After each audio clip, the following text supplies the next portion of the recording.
Salam sejahtera untuk kita semua. Sebelumnya perkenalkan, nama saya Mati Gandre dari kelas di manajemen. Saya akan menjelaskan tentang regresi linear. Regresi linear, uji yang pertama adalah uji normalitas. Saja datanya tadi sudah saya buat di Excel. Kita salin.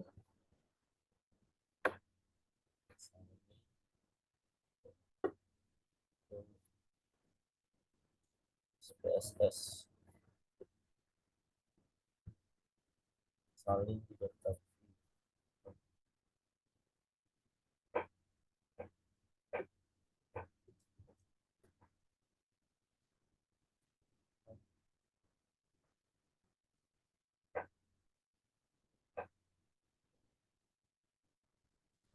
Yang masuk ke variabel view.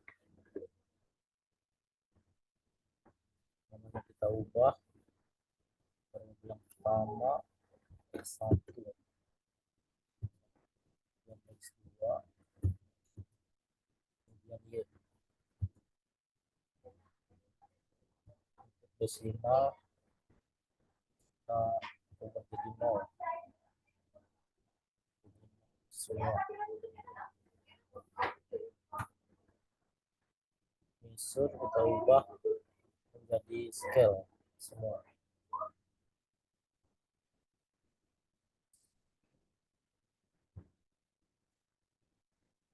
Scale.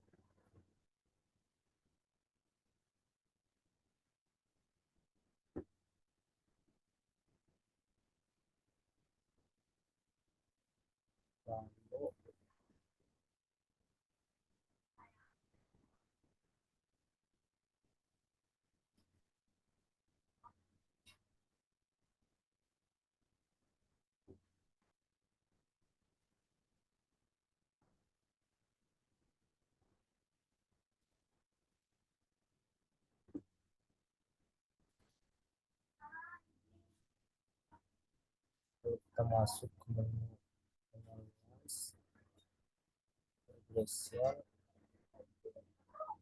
linear, kita klik, teksnya kita pindah ke independen, pindah ke dependen.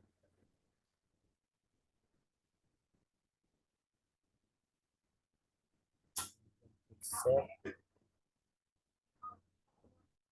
dan centang unstandardized di residual. Langsung continue, kemudian oke.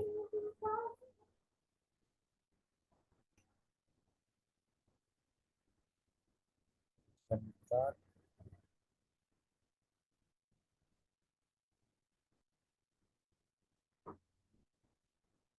Kemudian kita masuk ke halaman tadi, press 1, kita kembali ke menu analyze,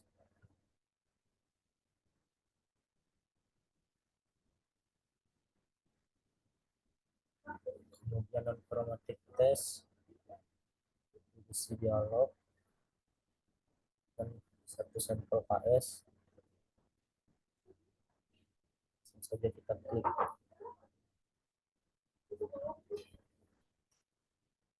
Kita pindahkan standardized test variable list.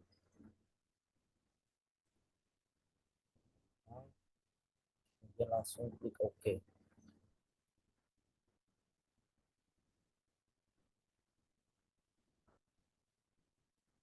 Sini uji normalitas telah selesai. Kemudian uji yang kedua adalah uji normalitas menggunakan data yang sama. Kita klik menu analyze, regression, linear, klik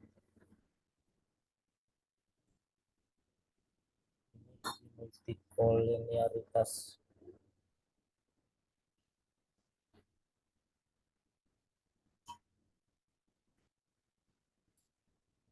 sudah sesuai,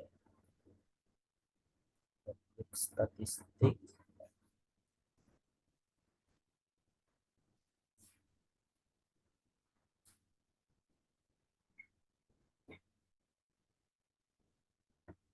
centang ini,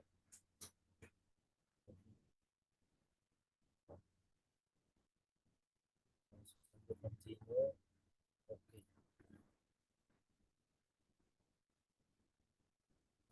Lalu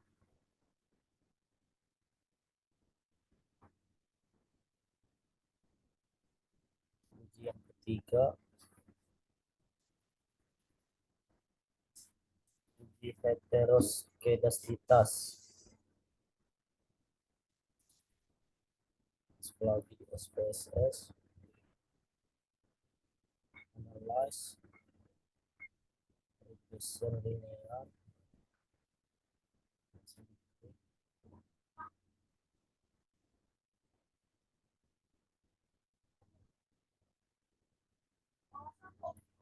click plots.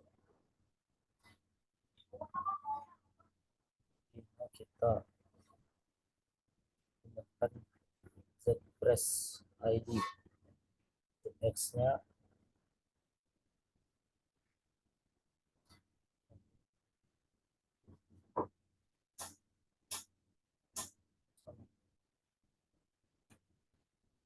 ZPress ID dan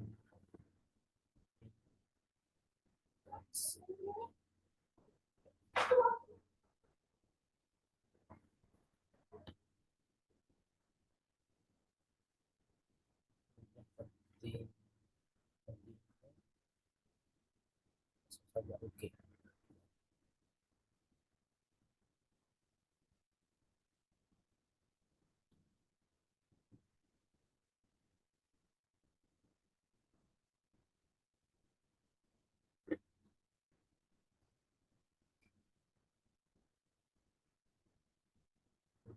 Proses sudah muncul scatter plot. Kemudian yang terakhir adalah uji autokorelasi.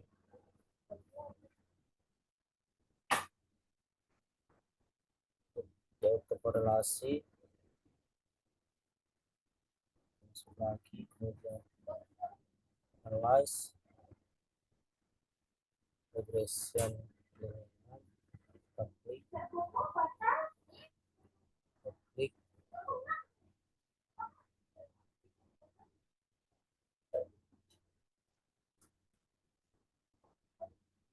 kemudian klik statistik, centang Durbin Watson. Kita continue, langsung klik OK.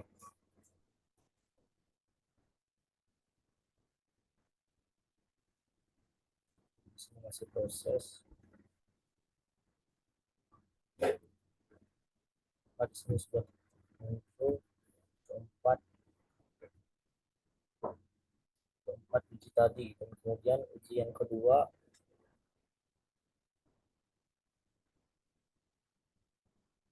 saya akan langsung masukkan ke rumah tugas yang telah disediakan.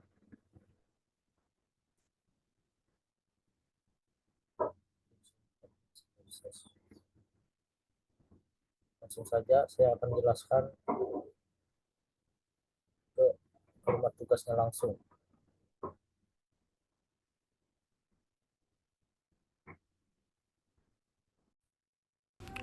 Jadi untuk hasilnya sudah saya salin di Word berdasarkan template tugas yang telah dikirim Bapak.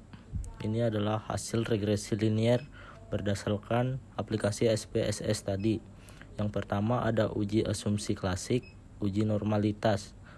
Ini terdapat tabel one sample Kromolov-Simornov test. Dapat dilihat.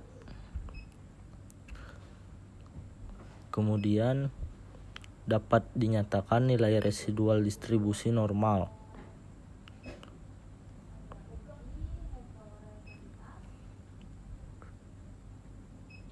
Kemudian yang B adalah uji multikolinearitas. Dapat dilihat tabel koefisiennya.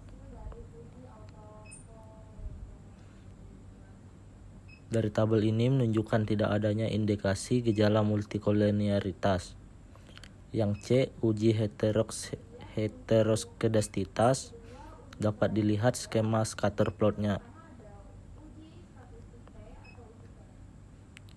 Dari situ dapat dijelaskan tidak ada pola yang jelas. Yang D adalah uji autokorelasi. Dapat dilihat tabel model sumarinya. Berdasarkan 4 uji asumsi klasik, yaitu uji normalitas, multikolinearitas, uji heteroskedastika, dan uji autokorelasi, maka dapat dinyatakan secara statistik model regresi berpengaruh kalau ada data normal, tidak ada gejala multikolinearitas, tidak ada heteroskedastika, dan tidak ada autokorelasi, maka bisa dilanjutkan ke uji regresi berganda dan uji hipotesis.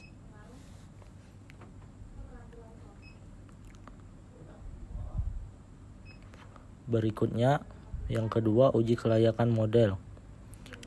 Yang A, uji statistik T atau uji T. Dapat dilihat tabelnya, tabel koefisiennya. Tabel ini juga diambil dari data SPSS yang tadi. Dari situ dinyatakan secara parsial variabel bebas tidak berpengaruh signifikan terhadap variabel terkait. Yang B, uji statistik F atau uji F. Dapat dilihat tabel ANOVA-nya.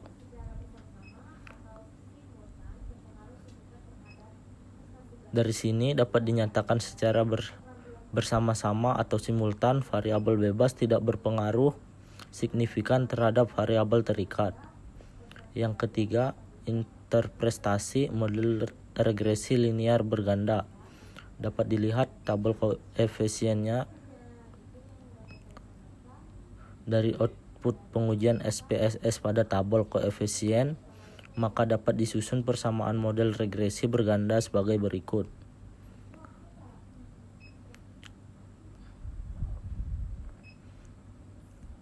Koefisien konstanta sebesar 33,559. Koefisien regresi keterampilan proses adalah sebesar 01,146. Koefisien regresi keaktifan adalah sebesar 0,273. Maka dapat disimpulkan bahwa keterampilan proses memiliki pengaruh terhadap prestasi belajar dan keaktifan memiliki pengaruh terhadap prestasi belajar. Maka dapat disimpulkan keterampilan proses dan keaktifan secara bersama-sama atau simultan berpengaruh signifikan terhadap prestasi belajar. Keterampilan proses berpengaruh positif dan signifikan terhadap pengaruh terhadap prestasi belajar. Keaktifan tidak berpengaruh signifikan terhadap prestasi belajar. Mungkin hanya itu yang dapat saya sampaikan. Mohon maaf apabila ada salah kata. Saya akhiri dengan ucapan terima kasih.